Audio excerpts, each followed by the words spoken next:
Have you ever had a premonition? A strange feeling or dream that something was going to happen, only to discover later that it actually did happen? And if you answered yes, then you are not alone. In today's video, we will be discussing several real instances where people's premonitions came true, whether for better or worse. Welcome to Discover the Unexplained.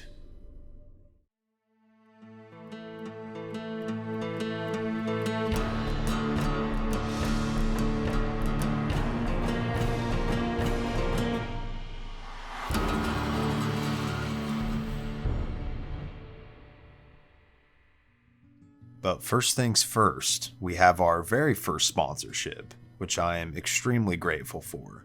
There are many things in this world and beyond that are a mystery, but with Keen, many of those answers you seek can possibly be found.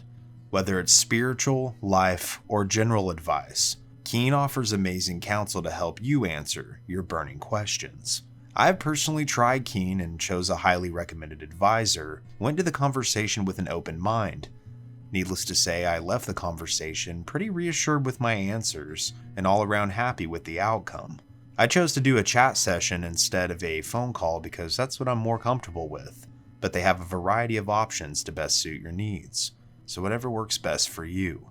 If you want to try your first reading, use the link trykeen.com/mysteryarchives and find out for yourself why so many people are choosing Keen to help them forge a new and enlightened path today. That's trykeen.com/mysteryarchives. Please support the channel by supporting our sponsor today. Could we really be receiving messages from a higher consciousness or intelligence other than our own?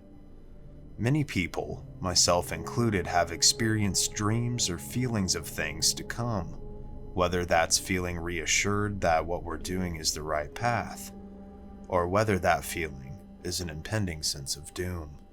Whether this phenomena is natural or supernatural, there have been several instances that truly make us wonder exactly what is causing this.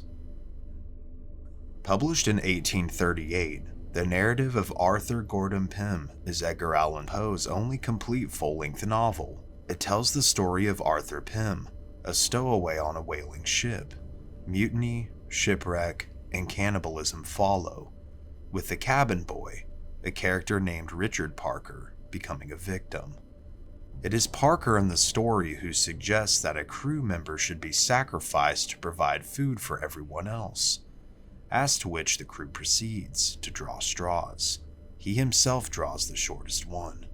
In a strange twist of fate, several decades later, an eerie incident of life imitating art occurred.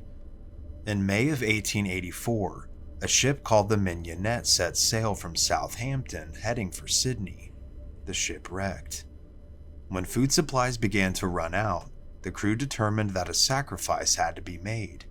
They also determined that they could draw straws to figure out exactly who would be sacrificed to feed the others. The cabin boy, a young man by the name of Richard Parker, drew the shortest straw and was subsequently killed and consumed. The ship would eventually be rescued in September of 1884, after which Captain Tom Dudley and crewmate Edwin Stevens were tried in the case Regina versus Dudley and Stevens. Both were convicted of murder and sentenced to death, but would later have their sentences reduced to 6 months, given their harrowing circumstances. So did Poe receive a vision of a tragedy that would occur in the future? Or was the whole thing just a strange coincidence? Could someone be aware of their own fate? What would happen to them? And if that someone was you, would you want to know? Actress Sharon Tate once told a columnist in an interview for Fate magazine, ironic as ever, that she once had a strange vision that she could see her own death. The vision occurred around 1967 when Tate was dating a celebrity hairstylist by the name of Jay Sebring. One night, while Jay was traveling for work, she was sleeping at his home alone. A home that was once owned by Hollywood agent Paul Byrne, who had literally died in the house. She went on to explain that she began to have a funny feeling when trying to get some sleep, and although she believed she was fully awake at the time, she began to see figures materialize in her room. She saw a small, short man that would later describe Paul Byrne to a T in the bedroom with her. Terrified, she ran out of the room and into the hallway. From here, Tate said that she saw someone or something tied to the staircase, and whatever it was, it had its throat cut. In a bizarre and sad event years later, both Sharon Tate and Jay Sebring would be murdered by the Manson family on August 9th of 1969. And although nobody appeared to have had their throat cut, multiple people who were killed that day were stabbed multiple times and hung as well. So did Sharon Tate predict her own demise? Well, that's up for you to decide. Joe Meek was a British music producer in the 1950s and was responsible for musical innovations such as sampling and overdubbing, and had worked with many rock stars at the time. He was also known for being strange and paranoid. He believed his apartment was bugged and that people were constantly trying to steal his instruments. Meek was also an avid practitioner of the occult, and one night in 1958, he and several of his friends were conducting a tarot card reading and playing with a Ouija board, and the results of which were frightening.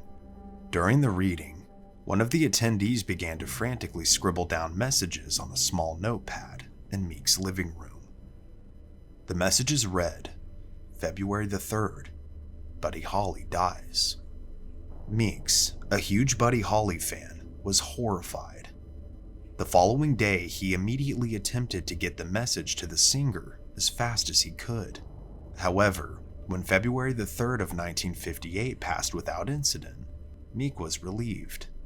Relieved, but still felt an impending sense of doom, and that he had to get the message to Holly. After months of trying, Meek was finally successful. But upon finding out, Holly politely told him that he would be careful when the date came around, and reassured the producer that all would be well. But it wasn't. The following year, Buddy Holly would tragically die in a plane crash on February the 3rd of 1959, along with pop stars Ritchie Valens and the Big Bopper. Years later, Meek, in a fit of depression and insanity, shot his landlord and then himself. This strangely also took place on February the 3rd, but of the year 1967. So was Joe Meek insane, or did he truly receive a message from a higher plane? This answer we may never know, but it's truly bizarre, isn't it? The producer would also claim in the years to come after Holly's death that he would be visited by the spirit of the singer regularly, who would offer him advice. And as to what advice, we'll also never know. So far, we have discussed several premonitions that involved people predicting death, something we as human beings are incredibly fascinated with, and why wouldn't we be? But this next story, although it involves tragedy, did save one life. 8-year-old Keiko Ogura was happy and excited on August the 6th of 1945, when her father told her that she shouldn't go to school that day, and for some strange reason, he had a gut feeling that something might happen. But at the time, things probably didn't register with the young girl, who went off to attend her studies. At around 8:15 a.m., Keiko was out in the street near her house when a sudden flash turned the entire sky white, and the young girl fainted. Upon returning to waking life, the world around her had descended into darkness. The sky was now blackened and soot-filled. Debris and carnage littered the world around her, and she slowly stumbled to her feet and ran home. Upon approaching where her home once was, she now only found smoldering ruins. Hearing her little brother crying, Keiko began to search and thankfully found him. The two then slowly made their way to the countryside, where it started to rain, but the typical clear drops of water were black. The world's first atomic bomb was dropped on Hiroshima on August the 6th of 1945 at approximately 8:15 a.m. Keiko Ogura's father's intuition had somehow delayed his daughter just enough to prevent her death. The explosion devastated over 90% of the city and killed approximately 80,000 people, and thousands of others would later perish from radiation exposure. Do you think the girl's father somehow sensed that they were on the brink of a history-changing moment? Or did a wise man just listen to his gut that day? Or are there more to these feelings? As with many mysteries in this vast world of ours, I think these examples and other instances of premonitions are just some of the strange things that we have yet to decode. And perhaps we're not meant to decode.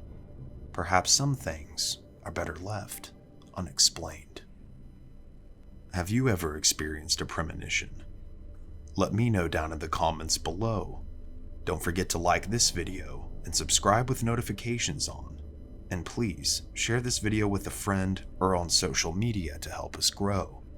And until next time, this has been Cody here at Mystery Archives.